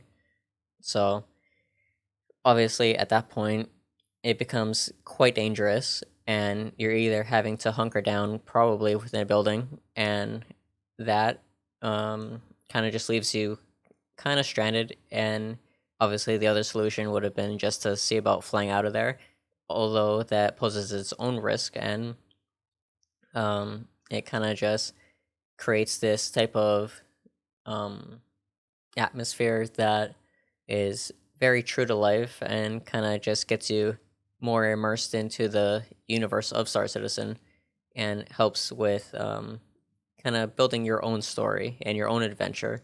So all of that was very good and awesome to see. And so we'll continue on. We're at 2 hours 28, so got a little bit more to go. Almost done. And we'll get right back into it. A wise yogi once said, "It's your job as a pilot to compensate and stay on course." All right, what have we learned today, guys? We've shown you an approach of encoding the rules of nature into planetary data. We've seen biomes emerge from geology, temperature, humidity, climate, weather, the physical terrain. We create denser, more diverse living planets without artists hand-placing or manually creating biomes, instead leveraging asset mapping. We've shown you a new way to make the game that can scale, to create thousands of Korean places for civilizations on planets that can be used for missions or immersion gameplay, without art and design hand-placing locations, leveraging world design rules instead. We've seen how populations of AI and NPCs inhabiting locations dynamically adapt their understanding of the environment without custom markup by developers, allowing the creation of more playable spaces rapidly. We've shown you how light and sound also benefit from Genesis data to influence planetary environments. And we've shown how these systems come together when weather comes into an area, changing your gameplay experience significantly. Our goal with Genesis and all of its systems is to create more worlds, better worlds, faster, by applying our tech wizardry and craftsmanship to build systems that respond to data. That's our Star Engine presentation for today, guys, for this year. Have a great CitizenCon. We'll see you in the next one.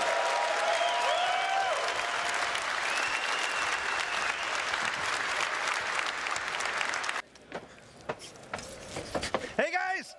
Oh! It's main stage disco.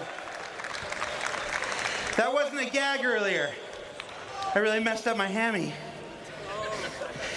Pro tip, don't get old.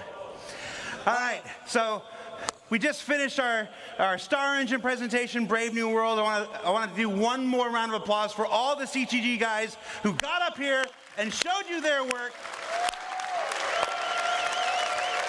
Just when you think our planets couldn't get better, they come up to us about 3 months ago and they're like, hey, we've got this. Do you want to show this at CitizenCon? I'm like, yes. Yes, we do. We want to show this at CitizenCon. But you don't think it'll be like an ISC kind of thing? I'm like, no. That's CitizenCon worthy. All right, so our next presentation are a group of several dear friends of mine and Sean Tracy. You know I love you, baby. I love you. It's a presentation that I have wanted to do here at CitizenCon for years, and in 2024, well, the stars seemed to align, and I'm so excited that you're going to see this. This was what I called in our pre-show our sleeper presentation of the year. I hope you give them all the attention and all the admiration they deserve. Please welcome Benoit Beauséjour and A Social Universe.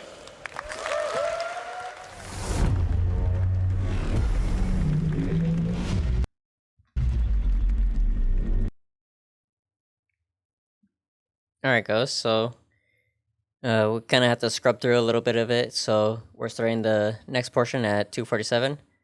Again, we're probably going to be ending it, at least probably after the first, I guess the first presentation, because we're going to eke into the 3 hours probably after the first presentation, so we'll stop it after this first presentation, and then we'll continue the other one on the next 2 videos. And so we'll get right into it.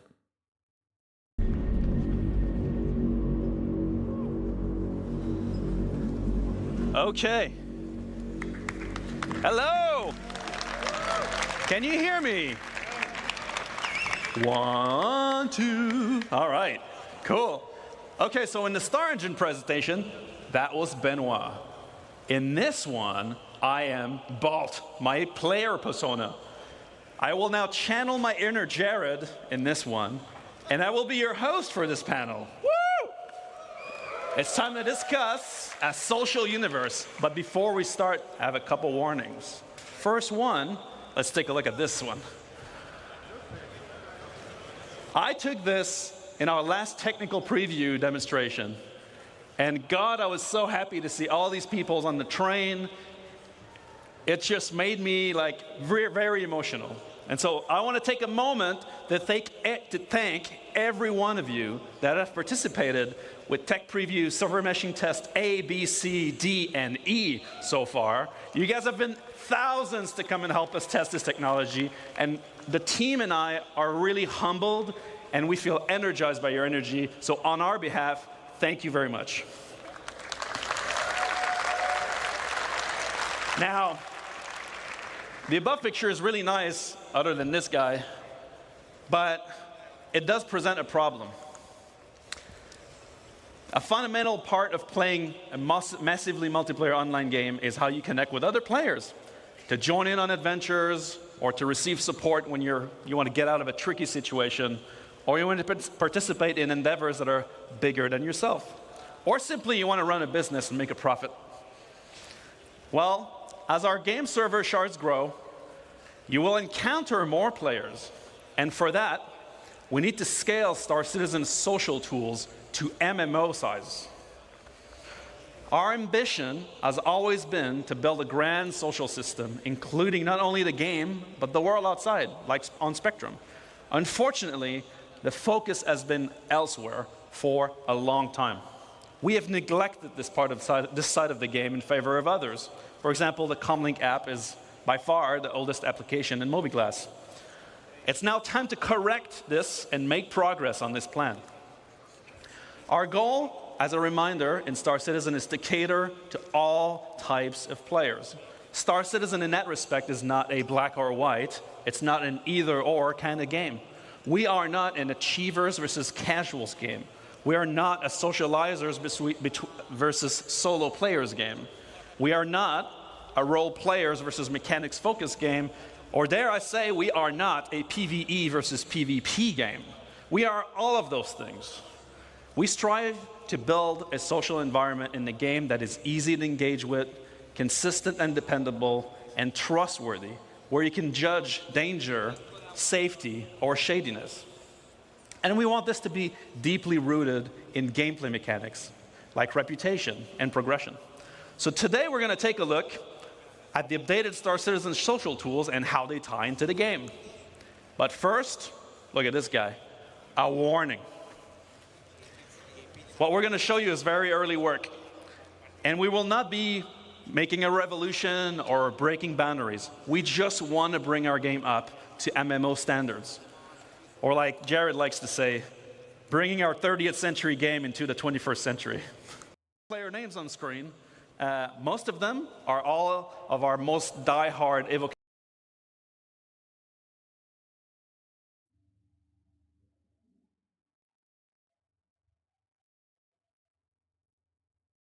They get the worst and worst of the builds, and they do good power through. This is an actual shot from the super flashy, but focus on what the tools will allow you to do and their impact. But for this, I need some help myself, so I'm going to make a party, and I'm going to get some developers to help. So let me first invite our senior systems designer, Gabriel Hector.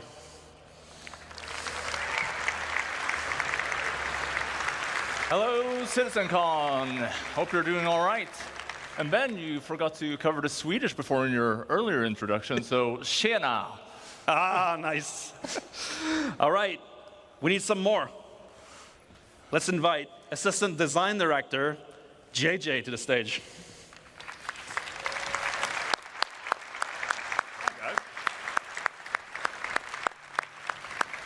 My spot's quite far away. Yeah, no, you walk it out. Walk out. Okay, so social universe begins with your friends. That's your closest group. It's the first go-to when you want to play. Our current friend system is dated, and it includes things that are, well, not really friends. So my first question goes off to JJ to kick us off. What are we doing to improve friends and friends management? So we're taking our oldest app in the mobiGlass, the Comlink app, and we're upgrading it to a brand new social app. And this is now going to be your one-stop shop for all of your friends and group gameplay. Now, this is the new and improved friends list. So you'll notice, sadly, one of our oldest friends that we all have is missing, though, and that's ATC. Sadly, our friendship has ended with ATC. What? I'll have no friends at all, then. So this is now just a dedicated space for your real friends. So you're now going to be able to see what those real friends are doing with richer presence information. So giving you better awareness of where your friends are, what they're doing, or if they're not on, when they were last seen. And then you'll also be able to reflect your own status. So you can let friends know if you're away, don't want to be disturbed, or if you just want to hide offline for a while. Another key upgrade is synchronizing with Spectrum as well. So you'll be able to see friends that are in Spectrum itself, Arena Commander, or just chilling on the launcher. And that also means that you can accept and receive invites to and from Spectrum even while you're offline. And throughout this presentation, any functionality that is shared between the game and the web and the launcher, we're aiming to synchronize across all. And speaking of synchronizing, when we have multiple characters, your friends will be shared across all of them too. Nice. So some people are real socialites. I know, I've seen them. They have a lot of friends. I'm talking multiple pages and pages of friends. What are we doing to help management of huge friends list? Nice humble brag, Ben. Well, in fact, we are giving you the ability to add notes to your friends list so you can remember, hey, this is that cosplayer that I met at CitizenCon 2954. Or maybe it's JJ's super weird username. This is JJ. Also, you can add people to a favorites list, meaning that the people that you interact with most in the game are always going to be shown at the top of your friends list for your convenience. Additionally, we're moving the voice chat into the social app. And, well, why? Who are you going to call? That's the question. You're going to call your friends. You're going to call your party. So this is where it should live. Seem to have got a lot of UEC there as well, Ben. I swear to God, I didn't dupe any cargo. This is just my personal allowance. Yeah, sure. All right, so that's all cool for your close buddies, but the one thing that always happens when you meet people is that some of them aren't nice. Abusers, pad rammers, active griefers, you know? Currently, we can't do anything about that in the game. What are we doing to help the situation? So in addition to the friends list, we're also now going to have a block list. And we like to think of block people as reverse friends. They're just people that you really don't want to talk to anymore. So what we're trying to do is we're doing something called blackholing them from communications. So you can't see them talk, and they can't see you talk anymore. And not only for communications, whenever you see some of these other systems we're about to talk about where you can group up, we're going to make it harder for you to see each other as well. Now, we also have a much requested hostiles list for people who have made a real enemy of you as well. The KOS list is finally making its way in. Oh, yeah. You'll also be able to add notes here as well, just so you can remember that person I blocked 2 years ago, you remember why, because you're going to forget. And then for those situations where someone really wants to go the extra mile to be a super mega ass, you can report them to us, and we'll deal with them for you. All right, so now I have my friends list up to date. I can find my friends easily based on rich presence in real time, and I'm ready to go on an adventure. But for that, I need a party. The party is at the core of the social experience when you're heading into a mission, meeting with other players, or whether they're a friend or not. Our party system is very bare bones at the moment. It does have some cool features, but what are we planning to improve parties? Yeah, so as you said, it does have some cool features like party launching, the party markers, quantum syncing. It's all good stuff, but let's take a closer look at the new features of the party list. So, with server meshing, we are right now at a unique opportunity for us. So we already support large parties, but we want to do this well. We have been seeing what you do in the tech previews, and people have been partying up in hundreds. 100 plus people in one ship? Come on. And that's all right. We just want to make sure that we're adding better support for this, like search functionality, making it easy to find people in your party. Also, just like we did with the friends list, we're adding rich presence here as well.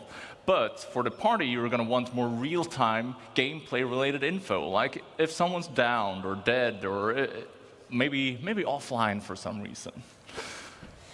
A big thing, though, is the ship and seat breakdown. So you will see.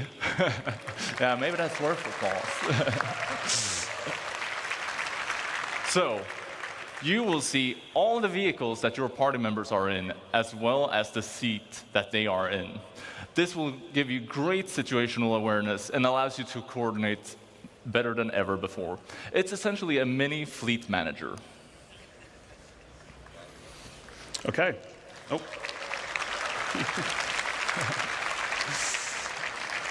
So there's going to be more improvements as well. So you're going to be able to control permission for invites. So only your leaders and assistant leaders can actually invite people. So it's no longer an absolute free-for-all. And we're adding an absolute MMO staple as well, which is the ready check. So as we add more and more challenging group gameplay, you're going to be able to coordinate a lot better. And while we're talking about group play, and maybe it's unwanted group play in this case, we're improving the quality of life for our streamers as well. So we'll no longer have a shared player list. We're going to be obscuring things like your on-screen name and location and so on, just so you're a bit harder to find while you are streaming. And that's the full friends and party tab. Pretty cool. It's a party for the eyes.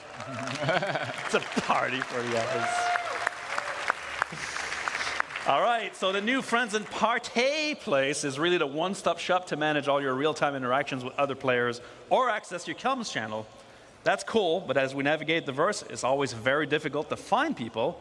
We have a single channel. People are blasting, looking for groups. It's a bit awkward. You never know what you're going to find.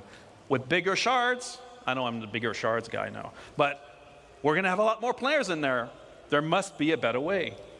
Well, Ben, we have given this some thought. So, the second tab in the social app, introducing the Party Finder. So, the Party Finder, it's a dynamic system that's going to make it easy for you to find interesting and engaging gameplay. It's basically player-powered matchmaking. So, if you are looking for more players, just go in here, advertise your party, give it an informative name like Ben has done here. Space Combat Fun Times. And you could even set things like a specific contract that you want to play, or roles that you're looking to fill. Maybe you need gunners, engineers, pilots. Meat shields. Maybe that. You could also limit the number of members. You might want to do some, again, specific content. So you want to do with a set number of members in the party, or you might want a tight-knit group. That's something that I would like very much. Maybe you just don't want to split the contract rewards, right? So once you have that information, then it's time to list your party. And then people are going to be applying to join your group, which is kind of like a reverse invite. You're applying to the party, you're joining yourself, you're getting involved. You're the reverse guy today. I'm stuck in one gear. So you can then request, the people that are requesting, you can then look at their information and you decide on whether or not you want to accept or reject them, just so you can tailor your group to the kind of gameplay that you're trying to do. Then, on the other side, finding a party should be easy too. So all of those super cool things that Gabriel just mentioned, so like setting your group name, roles needed, party size, and so on, you're going to be able to use those as filters to find the right group. And this is all purely because we want you to find the kind of group gameplay that you want to engage in. And it's for all types of players. FPS combat, racing, beacons, role play, eating burgers at Whammers, finding cool vistas. It should always be easy to find action, things to do, and people to play with. So I can create a party from a couple friends. I can party launch into the game on the same shard. Then I can share my party with the Party Finder. And other people will want to join up. Now we're talking.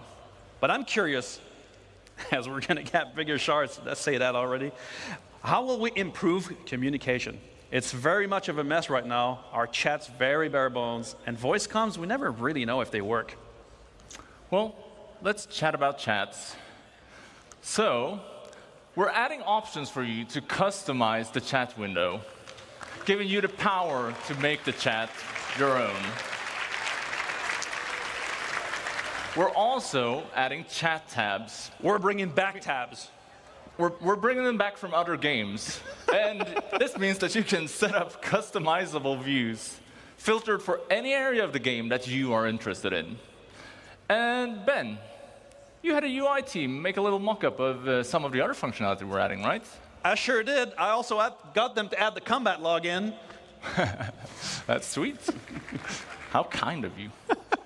So, first off, as we can see here, we're making slash commands actually useful. So no longer just chicken dancing and flexing. It's going to be able to help you send messages to party, to proximity chats with say and /yell commands, as well as sending DMs to other players.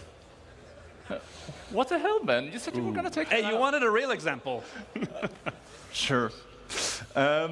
So, another thing we're adding is that we're giving you the power to share information more easily via links. So, first off, here we have contract links, taking you to the contract manager for that specific contract. Cheesecake! Yes, cheesecake. Yeah, cheesecake is maybe better than Xenofret. Also, we are adding star map links. Let's have a look at what that looks like.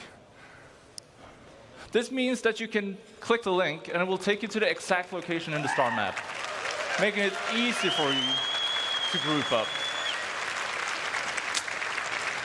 Another thing we're adding is item links, and, well, you'll see why you want to link items in our Crafting Your Home presentation tomorrow. Lastly, we're adding player links to make it easy for you to connect your friends with one another, right? So while we're talking about comms, Sean just messaged us about VoIP. Do you want to invite him to the party? I sure can, Gabe. We do need an expert to discuss VoIP and FOIP anyway. So you guys give us some air, remember hot mics, and let's invite Sean, Master of Faces Tracy, to join the party.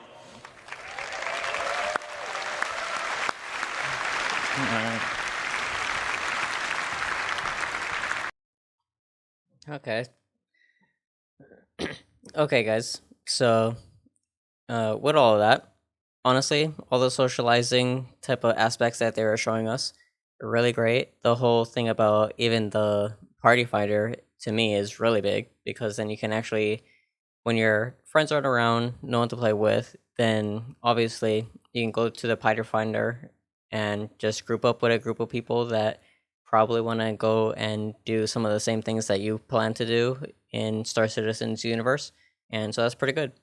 And also, then just the whole aspect of the whole block list or how to just put people on like a hostile list is actually also really good just because of the nature of an MMO and just hundreds upon hundreds of different players and just keeping track of who not to want to deal with and who you would have to just take care of when you happen upon them.